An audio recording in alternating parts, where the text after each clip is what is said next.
नमस्कार, आप देख रहे हैं सिटी पोस्ट। मैं हूं वंदना। कोरोना के कारण पूरे देश में लॉकडाउन है। ऐसे में प्रवासी मजदूरों और छात्रों का आना लगातार जारी है। इसको देखते हुए केंद्रीय मंत्री ने 20 लाख करोड़ रुपए का राहत कोष देने का ऐलान किए हैं। इन सभी सिलसिले पर बातचीत करने के लिए हमारे साथ मौजूद हैं गोह विधानसभा क्षेत्र के विधायक मनोज कुमार शर्मा जी। सर, किस तरह से आप इस घोषणा को देख रहे हैं, क्योंकि विपक्ष लगातार हमलावर हैं कि केंद्र सरकार का जो ये घोषणा है वो कहीं ना कहीं अमीरों के लिए है, इन गरीबों को इससे कोई फायदा होने वाला नहीं है। देखिए, बिहार में जो प्रवासी मजदूर हैं, मैं कल बिहार के कंटेक्स्ट में बात करूंगा क्योंकि मैं बिहार की ज़मीनी हकीकत को देख रहा हूं और समझ रहा हूं। तो बिहार के जो प्रवासी मजदूर हैं वो लगभग पूरे देश में फैले हुए हैं और आदरणीय प्रधानमंत्री नरेंद्र मोदी जी ने मजदूर दिवस के दिन से 1 मई से प्रवासी मजदूरों को उनके गृह क्षेत्र में लाना चालू किया था। और इस क्रम में अब तक के आप देखेंगे कि इन 15 दिनों में लगभग 300 से ऊपर ट्रेन बिहार आ चुकी है और अन्य साधनों से देखेंगे तो लगभग बिहार में 10 लाख से ऊपर हमारे प्रवासी मजदूर भाई अपने अपने गृह जिला गृह प्रखंड में आ गए। बिहार की सरकार ने शुरुआत स्तर पे, पंचायत स्तर पे क्वारंटाइन सेंटर बनाया ही था और फिर प्रखंड स्तर पे क्वारंटाइन सेंटर बनाए गए। और मैं समझता हूं कि हर प्रखंड में लगभग 5-6 बड़े बड़े जो बिल्डिंग हैं जिनमें आवासीय सुविधा हो सकती है, वहाँ पे क्वारंटाइन सेंटर बनाए गए और उनके लिए एक स्पेशल किट का व्यवस्था की गई। उनके खाने पीने, उनके स्वास्थ्य परीक्षण और हर ज़रूरत के हिसाब से, चाहे वो महिला हो, चाहे वो बच्चे हों, चाहे पुरुष हों, उनके ज़रूरत के हिसाब से उनके 14 दिन क्वारंटाइन पीरियड के लिए जो सामग्री उनको आवश्यक होगी उसको मुहैया कराया गया। उसके लिए एक स्पेशल राशि निर्गत की गई। और हाल के दिनों में जो प्रवासी मजदूर भाई जो बिहार आ रहे हैं उनको भी 1000 रुपये राशि देने का प्रावधान है।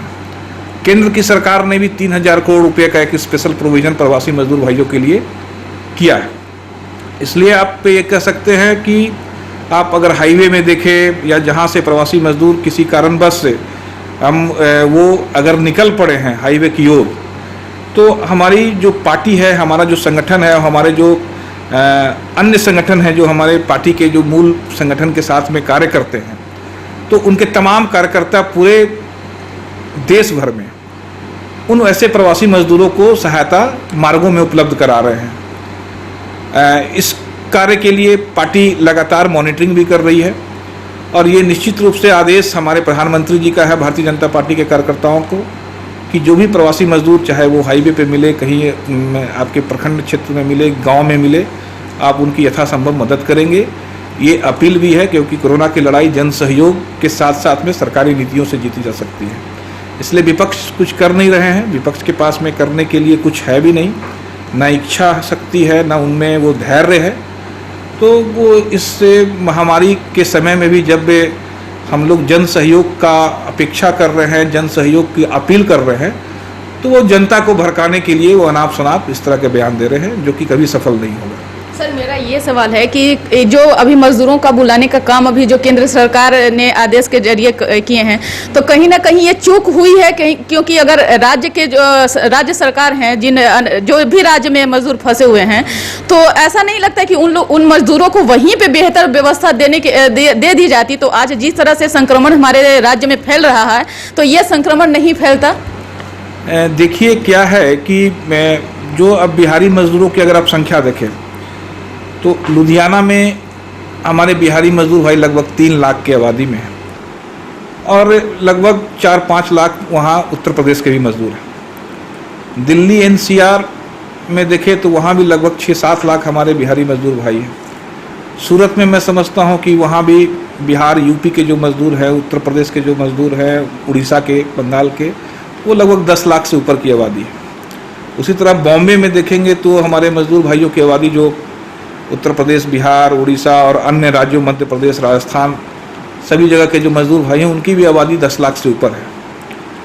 और चूँकि लॉकडाउन की अवधि में ये लॉकडाउन का जो दृश्य, जो पहला लॉकडाउन 1 का जो दृश्य आया, मैं इतना जरूर कर सकता हूं कि लॉकडाउन 1 लॉकडाउन 2 तक हमारे प्रवासी मजदूर भाइयों ने पूरी ईमानदारी के साथ में, पूरी धैर्य के साथ में उन्होंने लॉकडाउन का पालन किया। लेकिन सरकारें की भी अपनी सीमाएं होती हैं और जिस हिसाब से जो हम लोग के मज़दूरों का विश्वास हमें जो जीतना चाहिए था, हम लोगों ने उनका विश्वास जीता, लेकिन कहीं संशय की स्थिति और एक चूँकि ये महामारी काफ़ी बड़ी महामारी है और हमारे मजदूर भाई पूरे विश्व का समाचार देखते थे और ये आशंका उनके मन में रही कि अब ये लंबा चलने वाला है और रोज़गार के अवसर अब समाप्त हो सकते हैं, ऐसे उनके तक बात पहुंचाई गई, जो कि लगता है कि ये एक कमी रह गई उन तक ये बात पहुंचाने में कि ये लॉकडाउन की अवधि को हमें धैर्य के साथ में पार कर जाना है। और मैं तो देखा हूं कि सूरत में कई संस्थाएं लगातार प्रवासियों के बीच में जाकर राहत कार्य कर रही थी, सूखे राशन बांटे जा रहे थे, सामुदायिक किचन चलाई जा रही थी। मैंने दिल्ली में, मैं खुद अपने क्षेत्र के मैंने तो संघ से, आरएसएस से, लोकल सरकार से कई बार वार्ता की और उन तक मदद पहुंचा। लेकिन चूंकि ये लॉकडाउन 3 के बाद में 4 का जो आशंका लोगों के मन में था और घर के लोगों को याद आती ही है, तो सरकार अपने स्तर से काफ़ी काम की है। लेकिन चूंकि ये एक वैश्विक अस्थिरता का माहौल है, तो भारत जैसे सघन जनसंख्या घनत्व वाले विशेषकर बिहार, उत्तर प्रदेश में आप देखेंगे कि जनसंख्या घनत्व काफ़ी है, तो इस तरह की परिस्थितियाँ उत्पन्न हुई। लेकिन फिर भी हमारी सरकार इन परिस्थितियों से जूझने में सक्षम है और सरकार के सारे अधिकारीगण बहुत ही धैर्य के साथ में इन परिस्थितियों में भी अनुकूल रवैये से काम कर रहे हैं। और ये कोरोना के खिलाफ जो जंग हम लोग जन सहयोग से जीतेंगे, जिसमें हमारे प्रवासी मजदूर भाइयों की अब तक बहुत बड़ा सहयोग रहा है, आगे भी मिलेगा और इस लड़ाई को सरकार जन सहयोग से जरूर जीतेगी। विपक्ष नकारात्मकता फैलाते रहे, इससे कोई फर्क नहीं पड़ने वाला है। जी, मेरा ये क्वेश्चन है सर कि आपके क्षेत्र में आपके कामों को लेकर के काफ़ी बोलबाला है, तो अभी इस आपदा की घड़ी में किस तरह का काम आपके क्षेत्र में चल रहे हैं? इस आपदा के समय में सबसे पहले तो हम लोगों ने जिन जिन प्रदेशों में हमारे क्षेत्र के प्रवासी मजदूर भाई काम कर रहे थे उसकी हम लोगों ने सूची बनाई और सूची बनाकर फिर उन लोगों से संपर्क में रहने का कार्य किया गया और जिला वाइज सूची बना के स्थानीय पदाधिकारियों को और आपदा विभाग को वो सूची उपलब्ध कराई गई। उनसे लगातार संवाद बना के रखा गया और उनसे धैर्य का अपील किया गया। और विशेषकर हमारे विधानसभा क्षेत्र में स्थानीय स्तर पे भी हमारे पार्टी के कार्यकर्ता, हमारे सहयोगी पार्टी के कार्यकर्ता लगातार उन प्रवासियों मजदूर जो आ रहे हैं उनकी स्थिति पर नज़र रखे हुए हैं, हॉस्पिटल में, उनके गांव में, क्वारंटाइन सेंटरों में। और हम लोग अद्यतन जो जानकारी मिल रही है अपने कार्यकर्ताओं के द्वारा कि इनको क्या मुहैया कराया गया, औरंगाबाद में आते हैं तो सबसे पहले सदर हॉस्पिटल के पास में उनका जो परीक्षण होता है तो वहाँ भोजन की व्यवस्था, उसके बाद जब वो प्रखंड हेडक्वार्टर के हॉस्पिटल में आते हैं तो उन्हें धूप में लाइन नहीं लगाना पड़े, उनकी प्यास और उनकी हम लोग कोशिश करते हैं कि बिस्किट और पानी उनको उपलब्ध कराएं। उसके बाद जब वो होम क्वारंटाइन के लिए जाते हैं और गांव में कोई समस्या आती है, क्योंकि बिहार के लोग काफ़ी जागरूक लोग हैं, वो समझ रहे हैं कि सोशल डिस्टेंसिंग क्या होता है और आइसोलेशन और क्वारंटाइन क्या होता है, तो उस स्तर पर भी हम लोग व्यापक प्रचार प्रसार कर रहे हैं हमारे कार्यकर्ता। इसलिए मैं समझता हूं कि हमारे पार्टी के कार्यकर्ता, हमारे सहयोगी पार्टी के कार्यकर्ता हमारे विधानसभा क्षेत्र में अपने दायित्वों का बखूबी निर्वहन कर रहे हैं। लगातार सर क्वारंटाइन सेंटर में ये हंगामा और प्रदर्शन देखने को मिल रहा है, तो आपके क्षेत्र में क्वारंटाइन सेंटर में किस तरीके की व्यवस्था की गई है? हंसपुरा प्रखंड में हमारे 4-5 क्वारंटाइन सेंटर है और वो प्रखंड में अभी 2 क्वारंटाइन सेंटर को ऑपरेशन में लाया गया। स्थिति काफ़ी सामान्य है शुरुआती दिनों में कुछ संशय के भाव रहे होंगे, लेकिन अधिकारियों के माध्यम से और अन्य प्रतिनिधियों के माध्यम से अभी काफ़ी सुचारू रूप से क्वारंटाइन सेंटर, जो प्रखंड स्तरीय क्वारंटाइन सेंटर है, वो चल रहा है। अब हम लोग का जो अगला प्रयास है कि जो पंचायत स्तर के क्वारंटाइन सेंटर हैं, और हम लोगों ने एक जहां होम क्वारंटाइन करने की बात थी और गांव वालों को कोई परेशानी है, क्योंकि कई ऐसे मजदूर भाई हैं कि होम क्वारंटाइन में रह पाना उनके लिए संभव नहीं है, एक कमरे का मकान है उनके पास में। तो उस परिस्थिति में हम लोग जो प्राथमिक विद्यालय है या मध्य विद्यालय जो गांव में है, उसको भी हम लोग क्वारंटाइन सेंटर के रूप में उसे चलाने का कोशिश कर रहे हैं, जन सहयोग से और स्थानीय जनप्रतिनिधियों के सहयोग से, जो कि अब काफ़ी सुचारू रूप से चलना चालू हो गया है। जी, जो प्रवासी आ रहे हैं उन लोगों को बिहार सरकार किस तरह के अब रोजगार देगी, क्योंकि अभी लॉकडाउन में लोग बिहार से ही अन्य राज्य में गए थे रोजगार ढूंढने और फिर से वो वापस आ गए हैं, तो ये कितनी बड़ी चुनौती है, किस तरीके के रोजगार अब बिहार में उपलब्ध है? ये चुनौती भी है और बिहार के लिए अवसर भी है, क्योंकि मैं अब तक 5,000 मजदूरों से बात कर चुका हूँ और सरकार के पास में भी पूरा डाटा है, लगभग 27 लाख से ऊपर मजदूरों का डाटा है।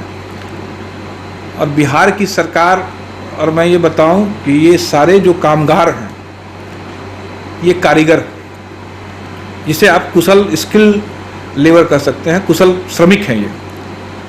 और जिन जिन शहरों में ये काम कर रहे थे वो स्किल्ड लेबर का काम कर रहे थे, तो ये नॉन स्किल्ड लेबर है नहीं, ये स्किल्ड लेबर हैं।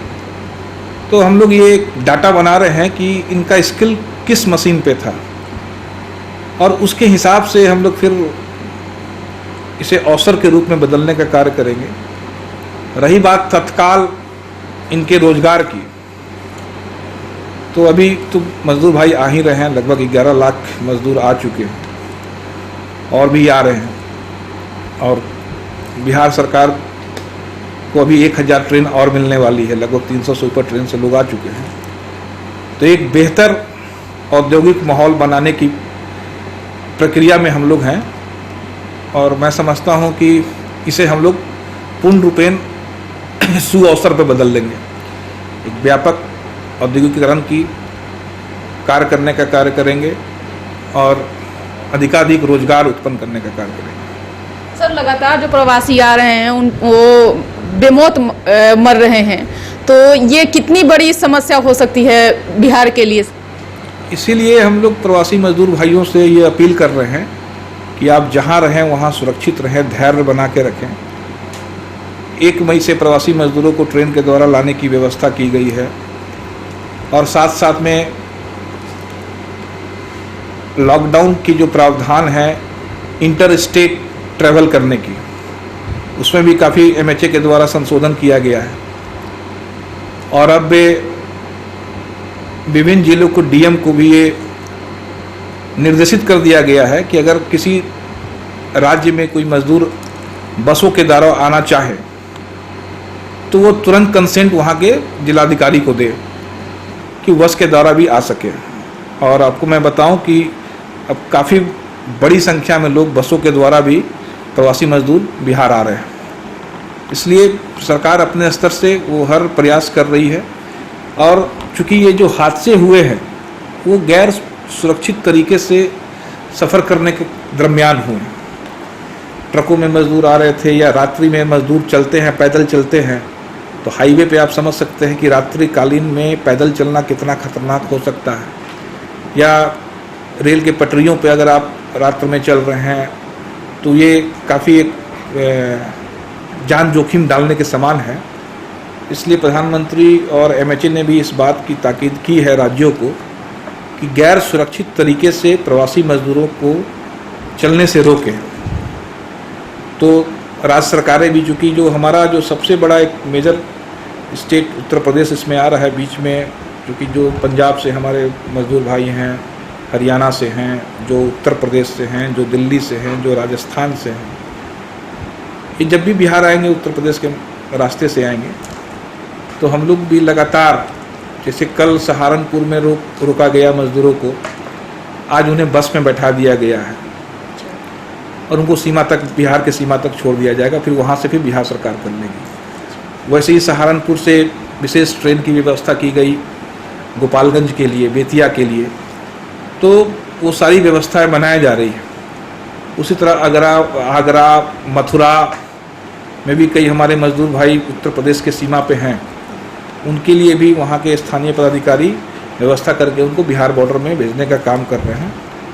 व्यवस्थाएं काफ़ी अब अच्छी तरीके से काम करने लगेंगी, क्योंकि जो दोबारा मजदूरों का पलायन चालू हुआ था पैदल मार्ग से, साइकिल से, वो पिछले 3-4 दिनों में इसका इजाफा हुआ। अब मैं समझता हूँ कि ये काफ़ी व्यवस्थित तरीके से सरकारें अपना कार्य कर पाएंगी।